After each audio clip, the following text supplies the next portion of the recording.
Welcome to DJNTV and Tuesday Night with Ben Stowe. Now introducing the one and only Ben Stowe. Yeah, baby. Yeah. Here we go. Hey, it's Tuesday night once again. That's right. We're doing multiple Tuesdays in a row. I don't know if you can handle that. Can you handle it, Ben? Yeah, no, I could handle it. Okay, good. Really, You know what? It's funny. I can handle it. I was just 15 minutes ago, I was talking to my wife, and I made some comment about smoky-eyed makeup. I don't even know where I came from. And anyway, she said, "What do you know about smoky eye?" And I said, "I know my way around a woman." And she said, "Yeah, which one?" I said, Whoa, you." this is going in. Like, only you. Well, here's my foot. Watch me put it right in my mouth. Yeah. Well, yeah. She put it there for me because she said, "Well, I've never had smoky eye makeup." Hi, dude. There she is. That's right. So the woman behind. But isn't she lovely? She's beautiful. She is. She's a wonderful person, and she puts up with you, which is an incredible testament to her. Man alive, yeah. I didn't know you heard that. Got it. Well, that's our show for tonight. Yeah, there we go. Because Man's he's in the doghouse now. So yeah. So tonight, gang, we're going to dig into one of the classic problems that mobile DJs have. You've got a controller. Worse than what they have Ben's. We're going to just drift away from Ben's problem for just a little bit. So we have our controller. You know, some of you've got really nice DJ controllers. Some of you have maybe more of an entry-level DJ controller that have a variety of different output capabilities, and you maybe want to up that game to go to your speakers, or maybe you want to add extra microphones. There's just so many things. So many times the solution becomes having your DJ controller and a little separate mixer, usually an audio mixer like a small band would use or something to that effect. So tonight we're going to dig into how you would do that, how you'd make it work, and really help you make the decision if that's a right direction for you. So, Ben, there's a lot of different brands out there, and we're not going to talk specific brands tonight, but when it comes to those little mic mixers, what's the biggest advantage of that kind of a connection to your speakers over what a DJ controller connection could be to your speakers when it comes to sound quality? I would say probably the first thing that comes to mind without a doubt is the mic preamps. You know, they tend to be a little bit better. Now, again, as you said, they're not all created equal, and certainly there are probably some cheaper, off-brand type things that might be worse, might be a step backwards, I don't know. But, I would say number one would be a mic preamp, and two, a little bit more mic control, would be something. And three would be, typically these controllers have at least one aux. So if we want to do like sub on aux, which I guess really wasn't part of our topic tonight, but we can kind of throw it in there. We could then separate our microphones and our playback music so that our microphones are never going through the subs in the first place. We don't have to worry about low end, handling noise and low end feedback because it's just not there in the first place. It cleans that up a little bit. And for those who are wondering exactly what he just said, is that what he's referring to the auxiliary out signal, and you would be taking that right directly to your subwoofer as opposed to running the full signal with everything there. But sometimes, thank you for translating. And actually, I've heard quite a few people who do a variation of that, especially when they get into a club situation, that has been a preferred method where they can, as you say, keep the microphones out of those subs and have that control. Well, I think there's two reasons that and as you said, an auxiliary or an aux is just an auxiliary mix. It's another mix within your mixer. And I think that, one, being able to clean that up a little bit is really advantageous. Keep things out of the sub you don't want in the sub.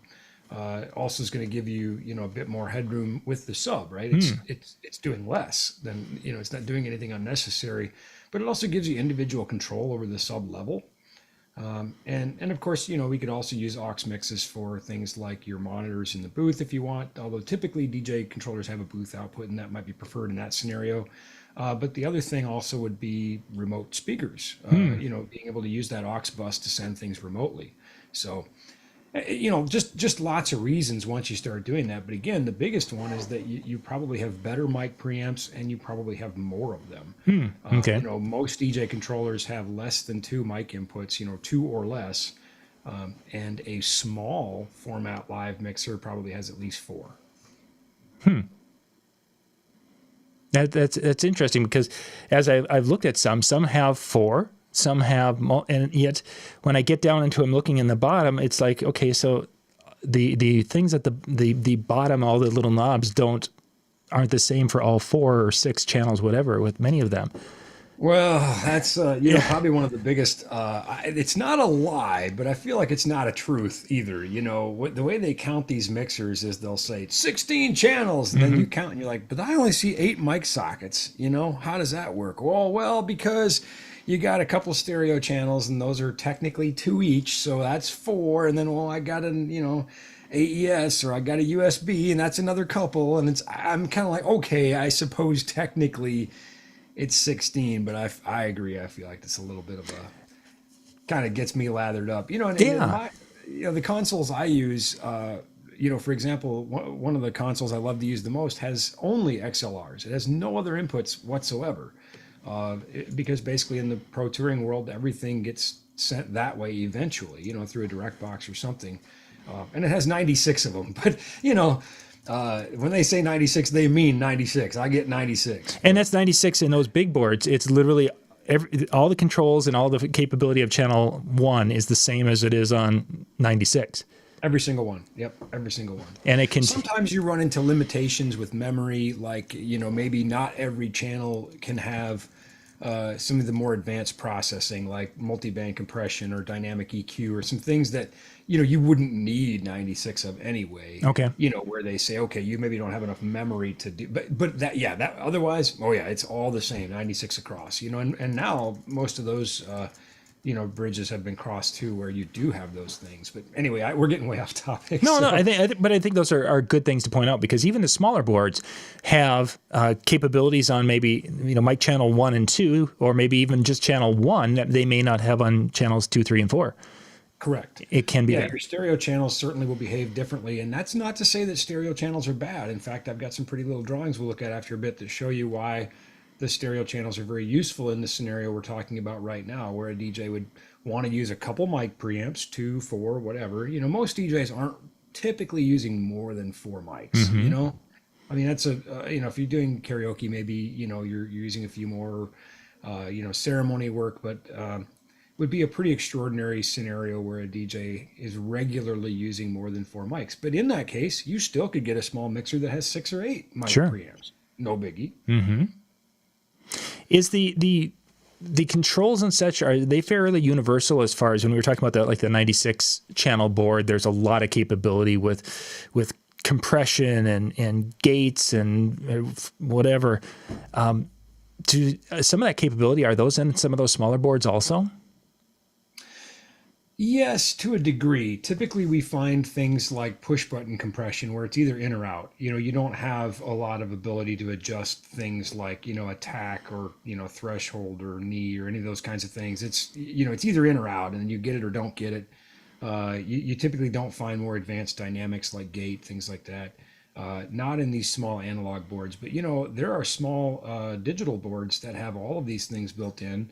And it's incredible, the level of processing capability now at the fingertips of DJs. So, we could take a look at things like the UI series or the Digital Live 16, or, which I love, or the Touch Mix, or any of these little inexpensive digital boards, Persona Studio Live series, they've got their one rack U chassis, that sort of thing. So, yes and no is the answer. In your small, $100, $200 analog boards, you're probably not going to find anything really like that. You're going to find basic 3-band EQ, maybe a sweepable mid, high pass filter, which high pass everything, folks. High pass everything. I've been saying for years I'm going to make a T-shirt that says that. I just haven't got around to it. Anyway, eventually. But yeah, pretty much they all. Once we strip away some of those things, they pretty much all do the same thing, and they all do it pretty much the same. You could look at one and look at another, and it's going to be fairly translatable pretty quick. You can say, well, I can use this board, I can use this board. It gets a little bit more nuanced when you get into the bigger boards. They've got more features under the hood. Maybe you have to go through some menus or layers to find the thing you're looking for. But at the end of the day, basically gates are gates and compression's compression and preamps are, I know there's some audio purists that are going, no, but they don't sound the same. Yeah, All right. yeah. That's what I'm talking about, you know? For the typical mobile DJ, I mean, some of that functionality is nice to have, and once you get comfortable with it, it can make a difference. But it's not a game changer or I shouldn't say a deal I think breaker. it can be a game changer to have those things, but yeah. But it isn't something that if you don't have that, you're like, oh my gosh, I thought I was doing so well, and then I don't have this capability. Well, yes, that's true. I will say, once you've had it, it's hard not to. Okay. I will say that I find myself missing those things when I work on smaller boards and things, corporate AV, things that don't have it. I'm like, oh, if I only had. I had this. I want to send this mix to this, and I can't. Ah. That's really, yeah. Because you know what you could have, but I think too, having more than you do now is still an improvement. Getting a small analog board that gives you some of those additional capabilities you currently don't have with your controller is still a step in the right direction. And whether or not you need those things, since you've never missed them, it's hard to say. And I think situationally, too, there's a time and a place where you can, maybe you want it, but you don't need it. You'll survive. I just had a good friend over the other day who had brought over a small digital board that I had sold him, and he brought it over, and we had it out on my kitchen table, and we went through a few things, and he reported back just how much that had helped his first gig. He said, "Oh my gosh, it helped a bunch," and that was rewarding for me, to know that. But now that he has those tools, it'll be hard not to use them, And just to kind of wrap that area up, is it kind of related it to we were talking to another DJ, and he's like, "Yeah, I don't use any of that type of stuff on I just basically run everything and flat and whatever, all knobs, compression and such." And it's like it's like a hammer. The hammer's got the claw part, and it's got the head of the hammer, and if you're not using some of that stuff, you can function. Your hammer can function but there's that other side, and once you start using the claw side of it to do parts of it, you find out that, wow, this is a multi-purpose tool that can do a lot of different things. And to a point, and they're not wanting to utilize some of the functionality, that's fine, and it'll work, but you're kind of missing out. Yeah, I think the first time you pull a nail with the claw, and the second time you try to do it without one, you're going to say, man, this was a lot easier with the claw. Exactly. My pliers just isn't doing it. I don't want it. I know there's a tool for this that makes my life easier. And if I only could remember what it was. I don't know. I have probably a good story. It's probably too long to tell for the show, but it's about my niece's wedding where I got voluntold to run sound, and the church had a large old analog desk, and I wasn't happy that I was stuck working while everybody else was enjoying the wedding. But two, I was missing a lot of these things. I'm like, if only. Where's the? Yeah. And one of the vocalists that was singing really needed some reverb and probably a delay would have helped too. And I'm like, I could just shine that vocal right up. I'm like, if I only had. And so those are the things that are going through my head the whole time this wedding's happening. I'm like, if I only had this and that. And then afterwards, everyone's like, it was such a beautiful wedding. Did you see it? It's like, the board. I needed buttons, more buttons. You're not far off, John. You're not far off. I'm slamming punch and wedding cake, just trying to drown my sorrows with the frustration. So we need to start looking at some pictures. We haven't looked at pictures for a while, and it's time. All right. Let's see. Which pictures should we look at? Should we look at routing some things from DJ controller into I think so. I think the idea of taking that control. Well, let's talk about which would be the best way to handle this. Is because I've had people mention that they would take their little mixer and they would put the microphones into that for their karaoke, and they would run that into the controller, mic input, and then to the speakers. My thought is that that's probably not the best way to do it. Well, I think this is an area of subjectivity. I'm inclined to agree with you. I think that, for one thing, the analog board has more I/O capability, so we're kind of going backwards here. We would be better served, I think, by sending everything into the small mixer and then out to the speakers, because then we can use that sub on aux, and then we have those kinds of things going on. But there might be a reason that somebody wants to go the other way, and Can we I don't say it's think just a I would- bad reason and just, saying it's naughty? Yeah, I mean, I'm not going to go that far. I'm not Okay, going to say well, they're but wrong. I could. You Because could, I yeah, could, you know. technically my name's not on a show. So if I go and say it's naughty and Ben Look, I already says, got in trouble with my wife. I'm not getting in trouble with our viewers too. Okay, that's it. exactly. So I'm still good. No one's come up behind me, and I better make sure. Nope, no one's Yeah, back. take a look because Lori's right behind you. No one's back here. I am good. So the preferred method we're going to state for tonight's show unofficially is controller into our little board and then to our speakers in whatever fashion we need to go to our speakers. That part we're not going to worry about right now. So That's how I would do it. How would you recommend then for us to start, making these connections? What would be the best way? Well, I think I'm gonna do that with a drawing. Nice. Yeah, I think we can. We're gonna start with. And if they don't do it this. right, can we do like a flaming wire that isn't working anymore because it's burned up and they did it wrong? It's funny. I actually thought about a fire reference, and I'll tell you about it in a second because I was actually trying to illustrate a point. But that was when I was thinking about mic versus line voltage, and yeah, if we can dive into that in a little bit, We will. We But definitely will. I was actually. It's amazing what you can find on the internet. I was actually doing internet searches for audio flamethrower, mixing board on fire. I was really disappointed. I thought I would find more mixing boards on fire, but I didn't find that many. so much. Anyway, what we can see here is this is we'll call it, a basic small format analog console. Now, some of you might say, well, it looks kind of big to me. Okay, but categorically speaking, it's a small format desk. And when we get smaller, we just take away some of these things, but the functionality remains pretty much the same. This is, and as you said, John, to your point, where they kind of lie, but they don't lie. This is a 12-channel board. But yet we'll notice that it actually has channels up to 14, but it only has 8 mic preamps. So, I mean, technically, I guess it is 12 channels if you count them, but Sure. I digress. All right. So, anyway, what we can see here. First off, just to kind of now, as I'm looking down the channels, I see, we've got you've got your XLR at the top, then you have the 1/4 inch, but then I've got like number 3 and 4 that don't have there's a difference there in 3 and 4 compared to 1 and 2 when it came to that.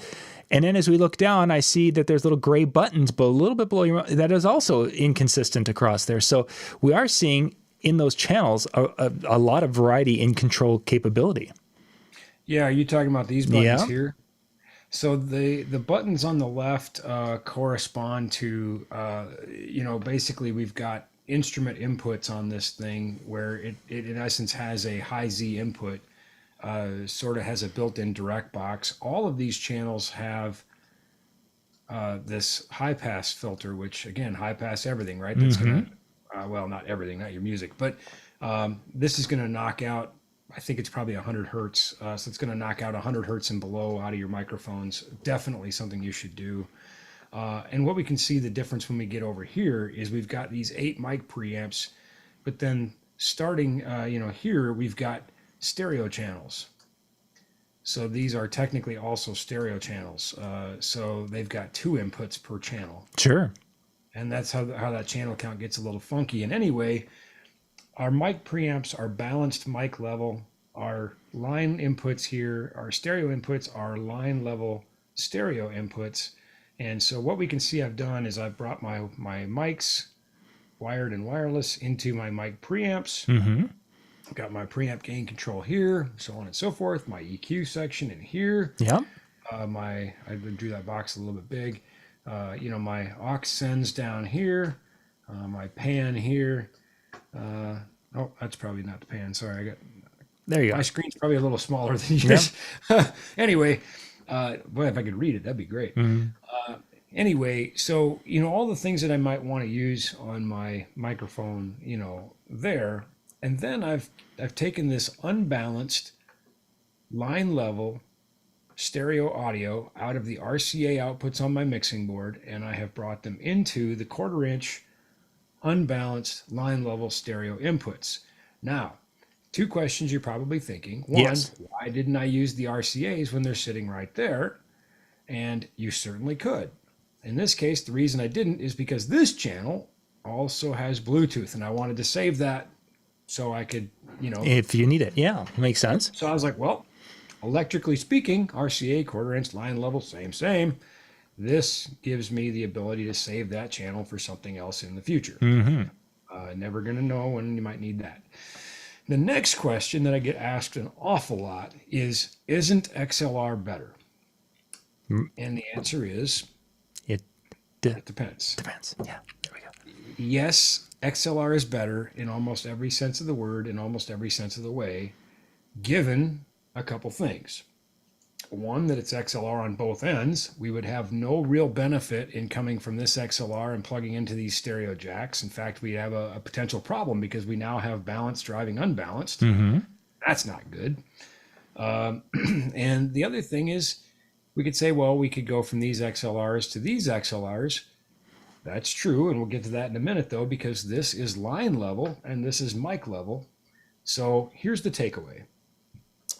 For this distance, which is probably 3 feet, 6 feet, whatever, unbalanced stereo is probably the preferable way to go. Sure. For me. I don't have to worry about any conversions of balanced, unbalanced, line mic. It is plug and play. I'm not really that worried about signal degradation or things over that distance.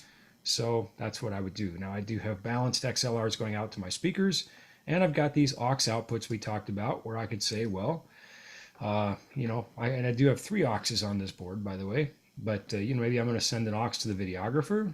Maybe I'm going to send an aux to the remote speakers, or maybe I'm going to send an aux to my sub. Look at that. Magic. Anyway, what will you do with your aux? It depends. It's up to you. Now let's look at a similar setup.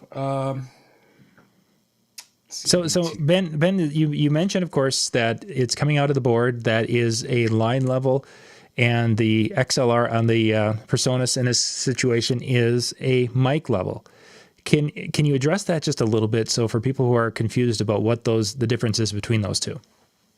Yes, I will. Let's hold that one for a bit. We'll make a note. If you're confused, stay tuned. We're going to come back to that because that brings us back to our mixing board on fire audio flamethrower graphic I could not find. Oh man, where is my color crayon? Orange color crayon.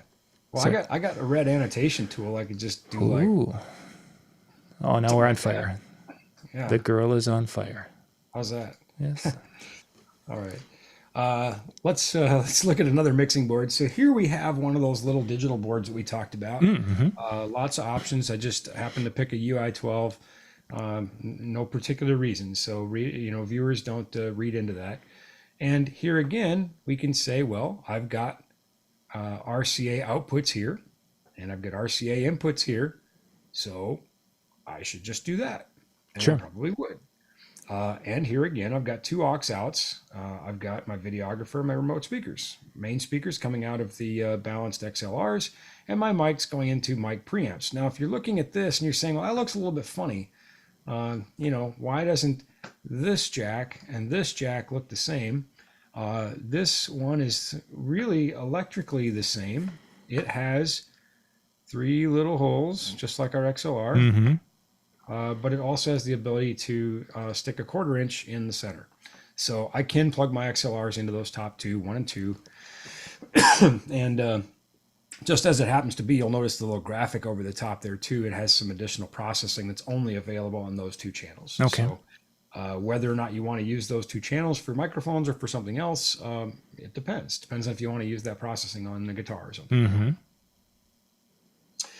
Okay, now, so option 3 is I could also use the XLRs.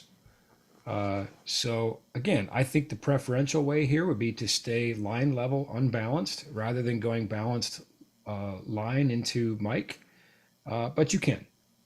And we'll look at the what challenges that gives you, I think, here in a second, and then we'll see why you would or wouldn't do that. Sure. Questions on this before I close the screen? I think we're good on that. I think I think we're good. Okay. Are you ready for the flamethrower? I think so. All right. Now, notwithstanding the different types of connectors, which I think we should also dive into a little bit, we could have a little bit of fun with that. You know, the difference between RCA, quarter inch, XLR. But let's look at some audio levels real quick. And I worked hard on this graphic. I spent a few minutes in Excel to make it. Sure. So please appreciate that.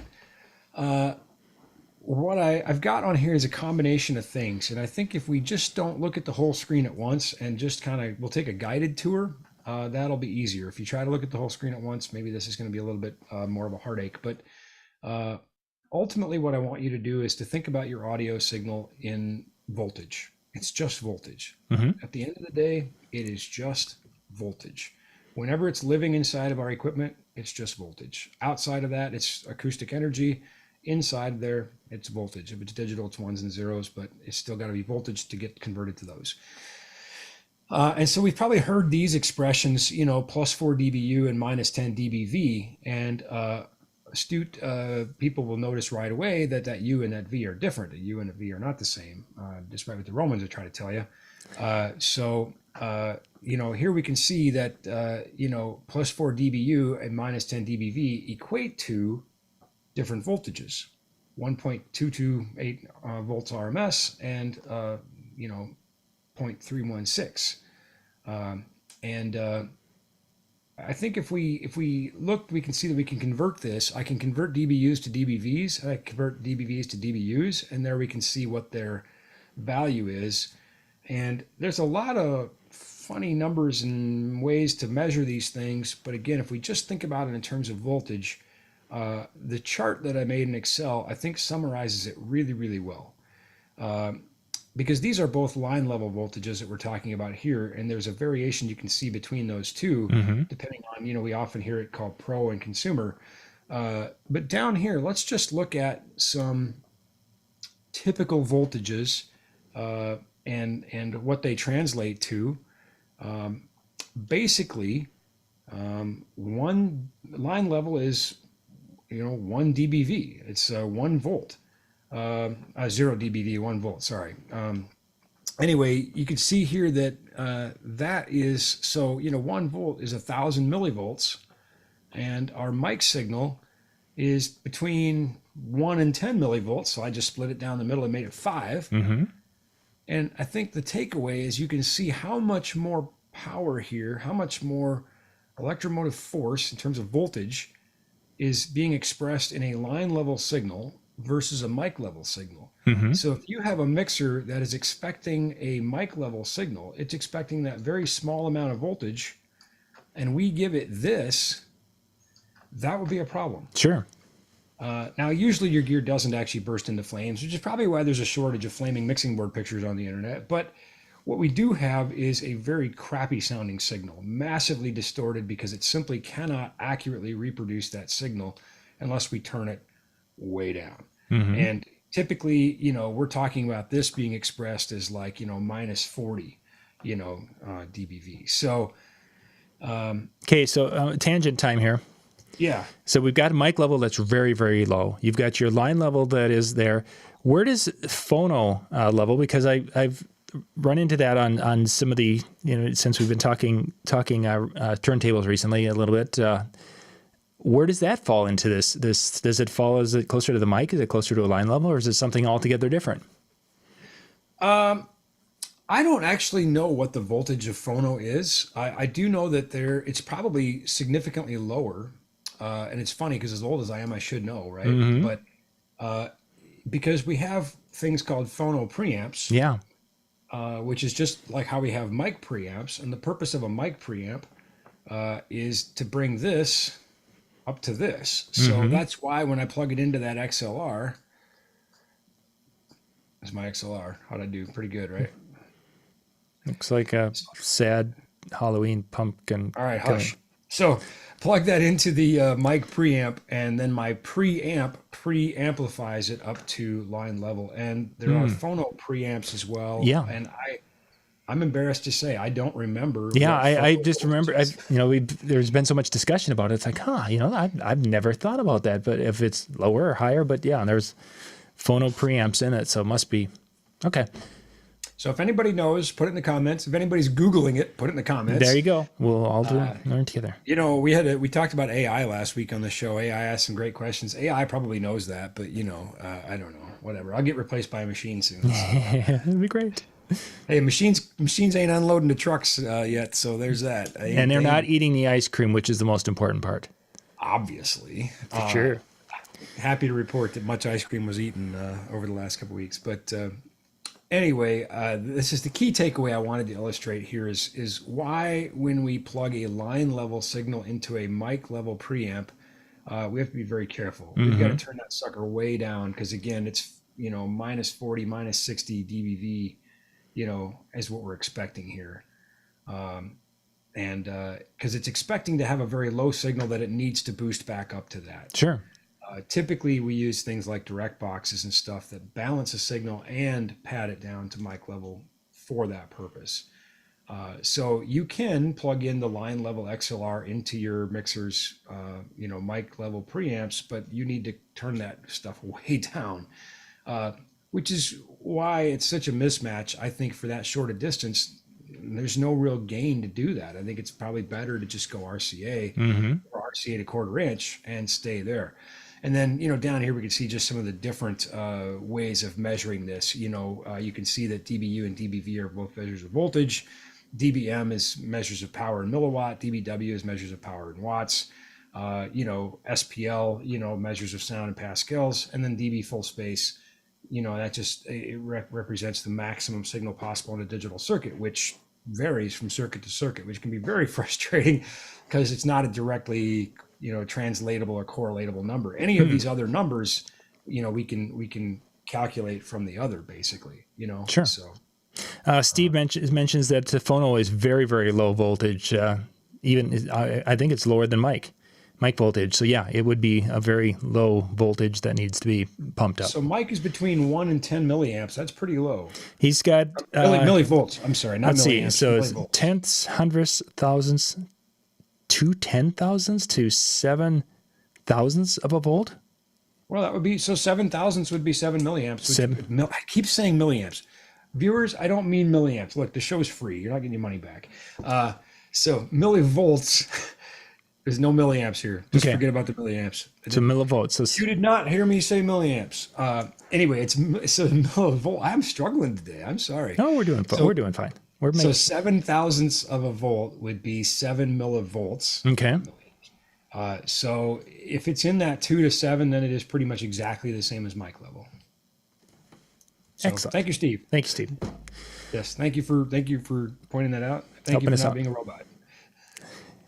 That doesn't like ice cream. Steve likes ice cream. Ice cream would make robots rust, probably. That would. And then we could take over the world again. Honestly, they're lost. Exactly. Yeah. So I ain't scared. I ain't scared. I know where the cord gets plugged in. You know how many people mentioned the Terminator comment last week? That was hilarious. It's a couple people brought it up in conversation. They're like, "I saw Terminator. I ain't scared." I know how to deal with robots. Yeah. All right. Okay, so. Yeah. So we've established there's a huge difference. That's why we went with the RCAs. Now let's kind of talk about, because we've got RCAs, we have XLRs, we have a 1/4 inch with a variety of different options when it comes to the 1/4 inch type connections. And these all can be used to make those jumps from device to device. Yeah, they can. So let's pull up a couple more pictures that I got here. Whip these out for you. So you should see a few connectors on your screen right now. And I'm going to change my annotation color. So what you can see is that as the arrows point, I stole this right out of one of my own presentations, so plagiarized myself. So those of you who've been to some of my presentations, you may recognize this if you weren't asleep by this point. But you can see that this has a sleeve, and this has a sleeve, and this has a sleeve. And you can see that this has a tip, and this has a tip, and this has a tip.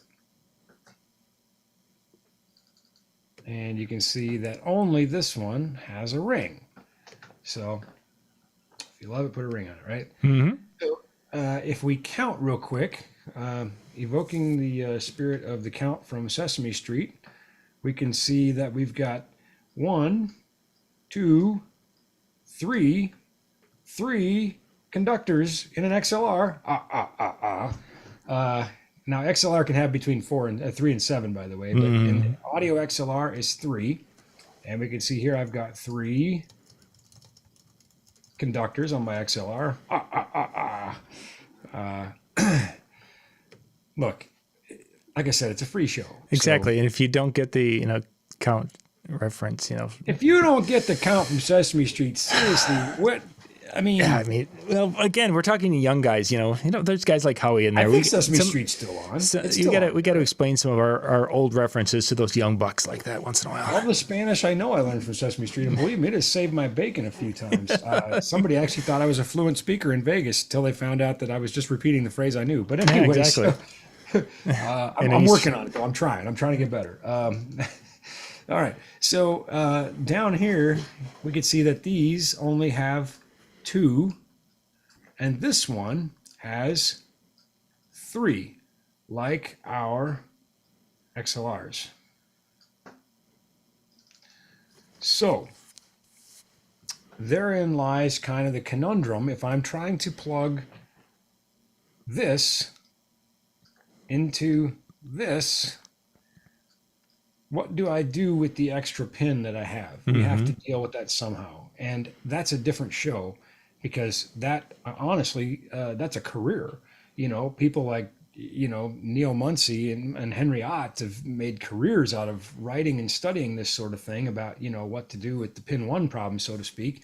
But the short answer, well, no, I'm not, we got a graphic for the short answer. Short answer is, it's better if we don't have to deal with it. Right. Yep. And in this case, we don't. We've got connections on both sides of the mixer that match.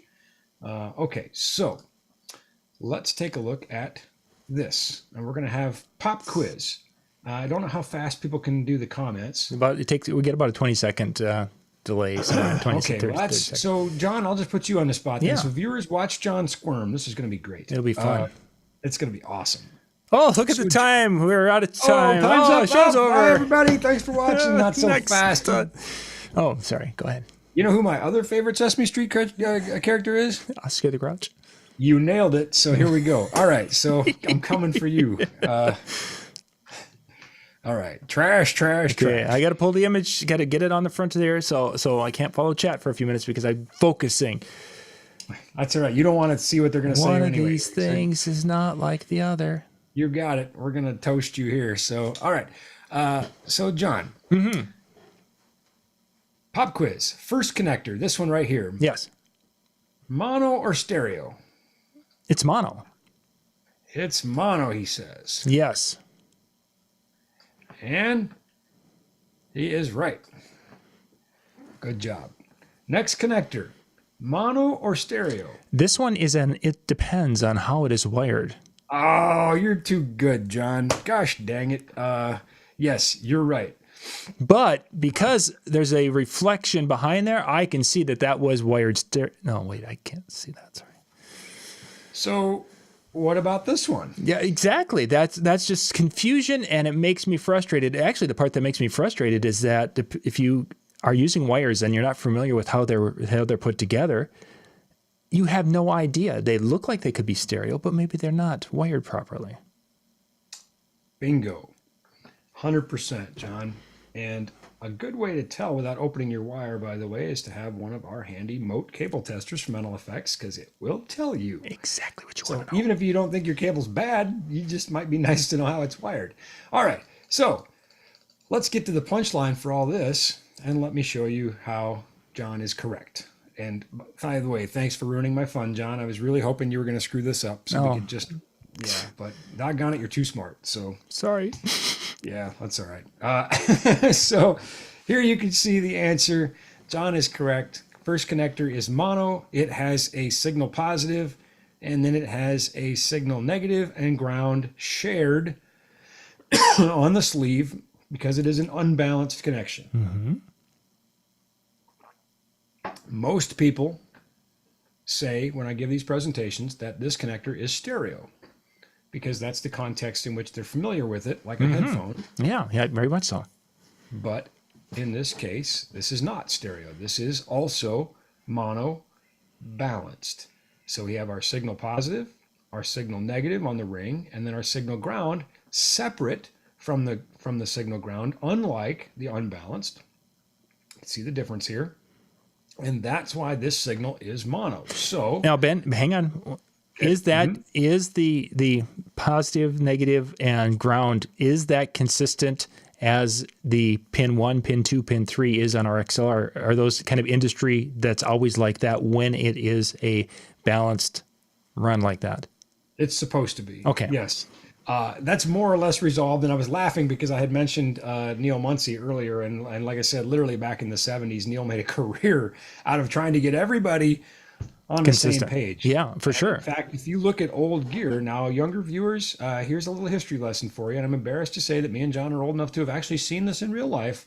But if you looked at an older piece of gear, it would say pin 2 hot or pin 3 hot. It would specify, because there was not a prevailing standard. And thanks to our friends at the AES, that got resolved, and pin 1 more or less got resolved. So short answer, TLDR, is yes, it should always be standard tip ring sleeve, and how it mates to the numerical assignment on the XLR. Those connectors are numbered. So what we should see is this would be 2, that's a 2, this would be 3, and that would be 1 on our XLR. Now, excuse me, as we can see, this 1/4 inch TRS tip ring sleeve can also be stereo and is now a stereo unbalanced. We have a common signal negative, which shares the ground just as it does over here, because it is an unbalanced signal, just like this one. But it now has a left and a right, which is like our headphones. They share a ground, they share a common, and then they have left and right signal positives, unlike our mono balanced. By the way, quick punchline: if you take a if you take a mono balanced and you plug it into a stereo unbalanced connection, it's going to sound freakishly weird. And that was where I was just going to go. So on our board, you showed us where there were stereo 1/4 inch inputs. Yep. And if we would do that, we would be hearing Yoda sings the blues, but played backwards on our turntable. Kind of like that, yeah. You know, because again, those jacks are their dual TS. I don't have my annotation tool up, sorry. On the board are 2 of these. So it's expecting a left and a right individually, not combined. And in essence, what we'd be, plugging in, if we plugged in a TRS stereo, is now we've got kind of a problem here. Right? Sure. So yeah, it's in fact, you can sort of do this on purpose in some, music software by trying to, take things out of phase for cancellation, whatever, eliminating, lyrics, whatever, but because they're typically pan center. Anyway, bottom line, it's going to sound thin and weird and not right, and this is why. So important to stick the right thing in the right place. Boy, words to live by.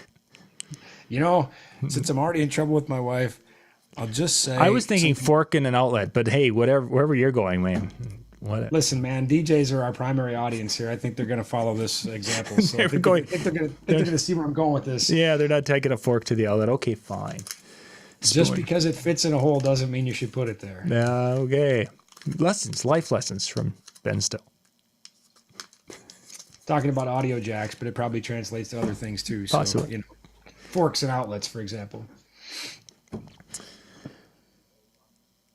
So there's occasionally times where you have wires and they have done a Y and splitters and such. Short of having a moat type of a device to be able to tell what these are, I mean, how would you tell how they've wired them without a moat? Well, that's a good question, because you're right. There's a lot of different ways you can wire a Y cable, and of course we have people that request custom cables, and they probably get irritated sometimes when we ask, "Well, what are you doing with it?" Well, we're trying to save, and then they're like, "Well, just wire me a Y cable." Oh, if only it was that simple. We have a booklet of wiring combinations, and I think some people don't understand. Like, when we hire a new customer service person who maybe comes from outside the industry, they're like, "Well, how come they don't know what they're talking about?" They're not electrical engineers, they're customer service people. They can tell you where your order's at, but that's why we have engineers, right? So to answer the question, and by the way, we do try to teach our customer service people these things, but there is a learning curve, right? So you could use a continuity tester on a multimeter. You could open the shells of the connectors if they're not molded, if you can open them, and they're not heat shrunk inside or something, but those are probably some of the, I guess you could plug it in, and if it doesn't sound right, it's probably not right, but those would be the couple of quick things that would come to my mind. And ultimately, the best way to handle it, because there have been times where I've gone to a venue and they're like, "Hey, plug into this so it can put ceremony outside," and it's like, okay, it's a 1/4-inch jack, it's a tip ring sleeve, and it's like, okay, well, what do I did, and it would be nice to know. So having a moat to be able to test and see what kind of that wire is and what it's going would be beneficial. Well, that's just it. We're talking, a moat is $69 and includes a case and some, test probes. And I know money doesn't grow on trees, and I know that's not chump change to for some folks. And, you're talking to a guy whose career started out making coffee can lights, but honestly, compared to the price of every other piece of DJ gear, you gotta have a moat, so that's obviously I'm biased, I'm also a guy who owns about every tester known to man because I think they were pretty cool, but we got a question that came in. Superfly was wondering, because he performs in a variety of different clubs around the state and around the country. And sometimes the DJ controller is in one space and it's a long run to the actual mixer for the club. When you get into a longer run, then how would you recommend them being able to go from a controller to that mixer, which is probably very similar to a band mixer or the mixer that we were showing earlier? Well, now we're talking something different, because unbalanced connectors, because they share that signal ground and that signal minus, we don't want to run those a very long distance. 10 feet's kind of my max, you can go a little longer, it's not the end of the world, but 10 feet's kind of my max, good, solid, balanced XLR, NLFX Platinum Series, you can go, our maximum recommended run length is 800 feet. So pretty big difference there. So I would say definitely do it with a balanced signal. Definitely do it, over XLR, good quality XLR. Now, here again, we can do it with that voltage mismatch and say, well, I'm going to push this line level signal, into my mixer, and then I'm going to have to, pad it down and turn down my preamp, and it's okay. Maybe a better way to do it, or certainly how we would do it on a stage, is I would put a direct box, a stereo DI, which is going to balance that signal and pad it down to mic level, and also provide things like ground lift and stuff to get rid of any hum or buzz. So that's how I would do it.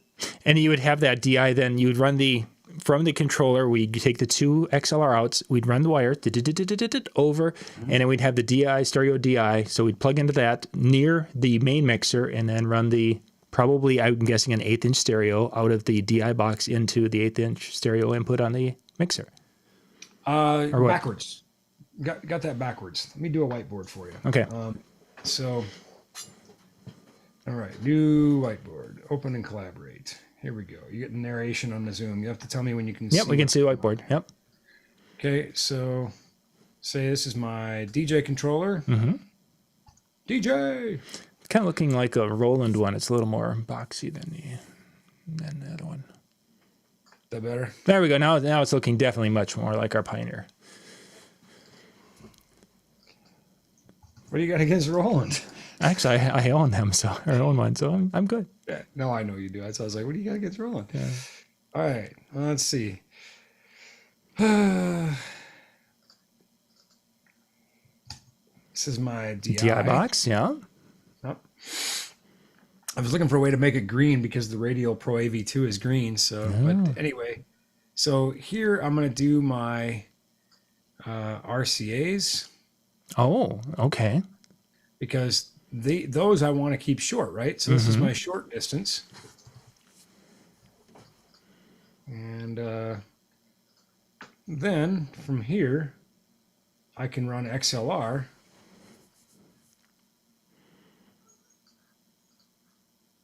Oops. That cable didn't exist. Never mind that. There you go. That was our spare wire in case we needed it, which we did not need it because all the wires were NLFX wires, so we knew they would work the first time. That's right, but we always carry spares. But we always carry spares because we're responsible. So, here we're talking, 10 feet or less. And here we can go up to 800 feet. Typical stage snake might be 300 feet even, So, and then those hey, we're not XLRs, really worried about it. and then those would go into a mic level input on the board? Correct, because this DI does three things. Having a lot of fun with this whiteboard. I really need to play with these more often. So, Oh, you're getting there. whoa, look at that. How you doing? Oh. Okay, no longer having fun with the whiteboard. We were doing so well until I was.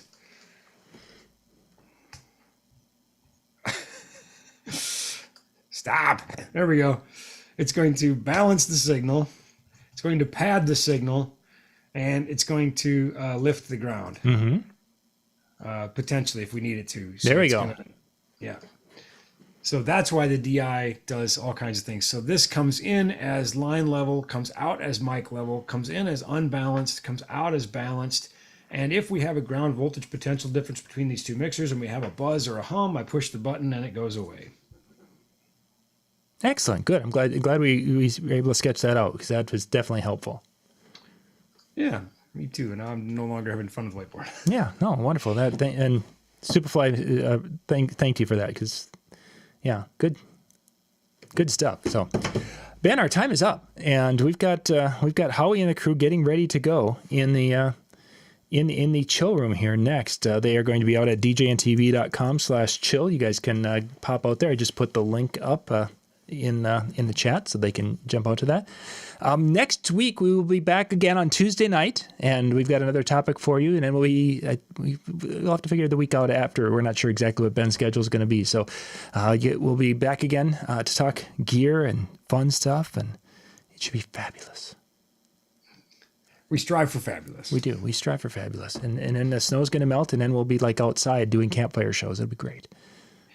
We've never actually done a campfire. We've talked about it.